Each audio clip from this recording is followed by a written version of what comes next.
देखिए, वक्फ संशोधन बिल को लेकर के विपक्ष की गोलबंदी ने एनडीए के लिए चुनौती खड़ी की। विपक्ष इसे धार्मिक हस्तक्षेप बता रहा है। जवाब पे बीजेपी ने पसमानदा मुस्लिम सम्मेलन बुलाकर समुदाय का समर्थन हासिल करने की कोशिश की, ताकि बिल के पक्ष में जो माहौल है वो बन सके। तो कुल मिलाकर बिहार चुनाव से पहले बिहार की सियासी फिजा में उबाल बढ़ता जा रहा है।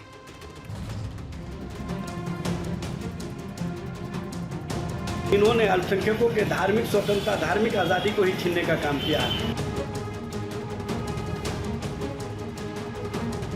महागठबंधन की जीत इस बार तय है और होनी है, चाहे ये कितना भी कुछ भी प्रयास करने।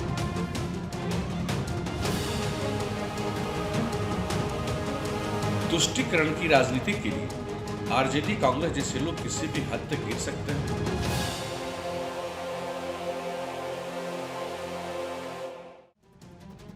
बिहार चुनाव की तारीख जैसे जैसे नजदीक आ रही है, शासन विरोधी पार्टियां लामबंद होती नजर आ रही हैं। वक्फ का मुद्दा जहां एक बार फिर से सियासी फिजा में तैरने लगा, वहीं पसमानदाओं को अपने पक्ष में साधने के लिए बीजेपी सम्मेलन बुलाने जा रही है।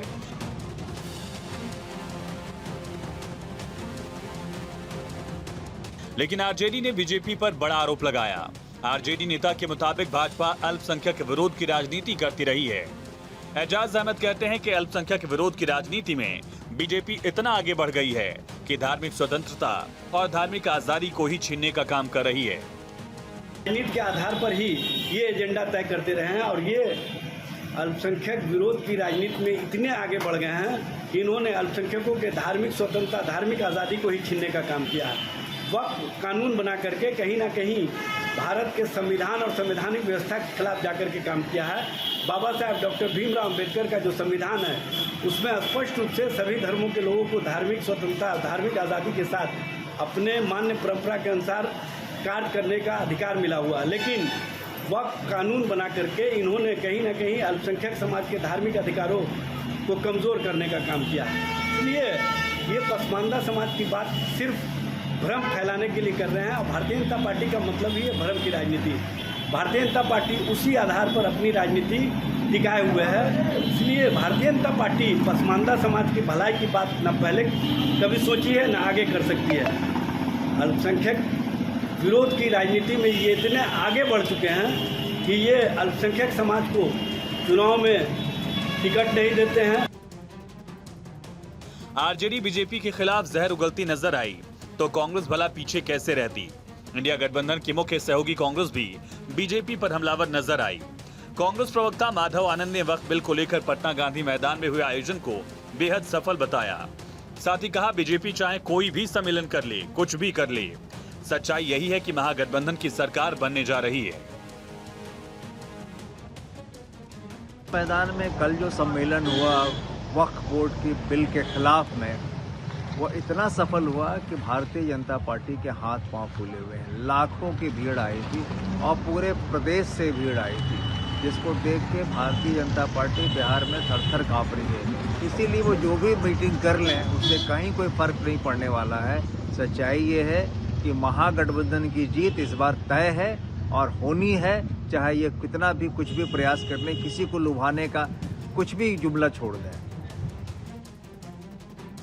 आरजेडी और कांग्रेस बीजेपी पर निशाना साधते नजर आए तो बीजेपी के नेता भी सियासी दांव में कोई कोर कसर छोड़ना नहीं चाहते। भाजपा कहती है कि तुष्टीकरण की राजनीति के लिए अराजक कांग्रेस के लोग किसी भी हद तक गिर सकते हैं, भाषाई मर्यादा को समाप्त कर लेते हैं। इनको नहीं मालूम कि संसद से सुप्रीम कोर्ट से पास हुआ कानून, इसको ये लोग कहते हैं कूड़ेदान में फेंक देंगे। सिर्फ और सिर्फ तुष्टीकरण की राजनीति करना ही बीजेपी विरोधी जानते हैं। यह इनकी सत्ता के लिए लोलुपता को दर्शाता है।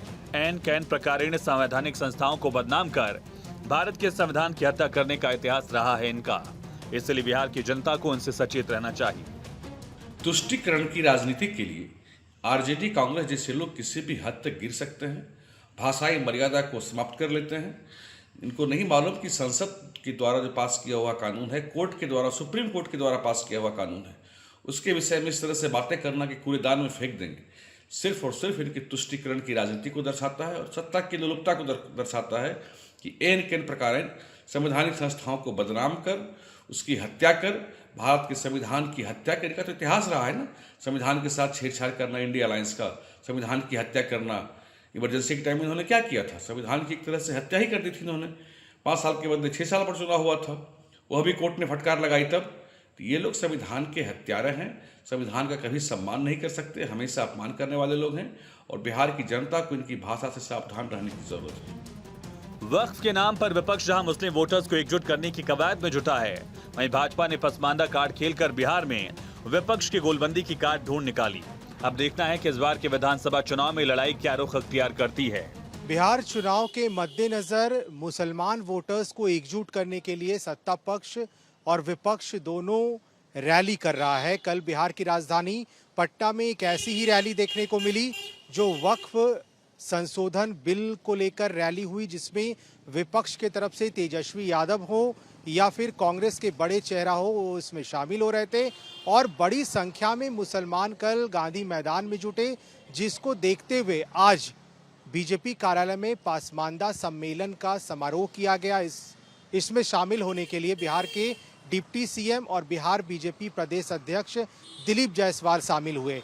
हालांकि देखिए, इस मुस्लिम वोट बैंक के लिए सत्ता पक्ष और विपक्ष दोनों जो है लगा हुआ है, रैलियां की जा रही हैं और आज जब ये पसमानदा समाज का सम्मेलन बुलाया गया तो आरजेडी ने ये कहा है कि मुस्लिम वोट यानी MY समीकरण पूरा विपक्ष के साथ दिखता है, तो वहीं सत्ता पक्ष का अपना दावा है। हालांकि आने वाले चुनाव में ये देखना होगा कि क्या मुसलमान NDA के साथ इंटैक्ट हैं या फिर महागठबंधन के साथ वो जाते दिखते हैं। चुनावी नतीजे क्या होते हैं आने वाले समय में, बिहार में चुनाव है, कई फैसले होने हैं, इसका इंतजार सबको है। अपने सहयोगी सर्वेश कुमार सिंह और मृत्युंजय कुमार के साथ अश्मित सिन्हा, भारत 24, पटना।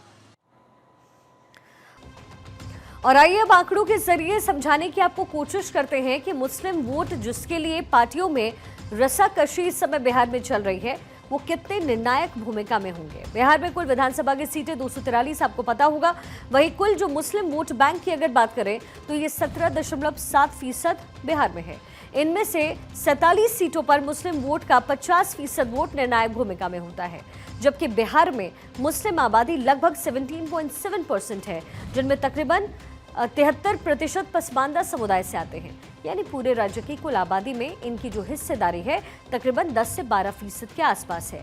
अब इसी आबादी या फिर कहें कि वोट बैंक पर बीजेपी की नजर है। बिहार विधानसभा चुनाव में बीजेपी चाहेगी कि इस 10 से 12% आबादी को किसी तरीके से साधा जाए। दरअसल पसमानदा शब्द फारसी मूल का है, जिसका अर्थ होता है पीछे छूटे हुए जो लोग हैं या समुदाय है वो। ये शब्द भारतीय मुस्लिम समाज के उन वर्गों के लिए इस्तेमाल होता है जो सामाजिक, आर्थिक और राजनीतिक रूप से कमजोर हैं।